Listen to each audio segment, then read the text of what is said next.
గెలిచేందుకు, కత్తికి పదునుంటే చాలదు యుద్ధము గెలిచేందుకు, నెత్తికి పదు నెట్టకుంటే గెలుపు చేరదు చెంతకు, నెత్తికి పదు నెట్టకుంటే గెలుపు చేరదు చెంతకు.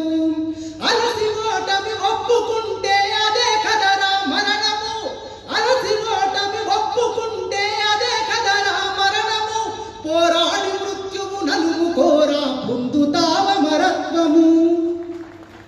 ఉడుకు నెత్తురు మరిగితే అది నిప్పులను తలపించదా, యువతరం గొంతెత్తుతే అది ఉప్పెనను మరిపించదా, నరనరం ప్రవహించే రక్తం నవశకం నిర్మించదా, ఇక తరతరం మన చరిత గూర్చి నిరతము స్మరించదా.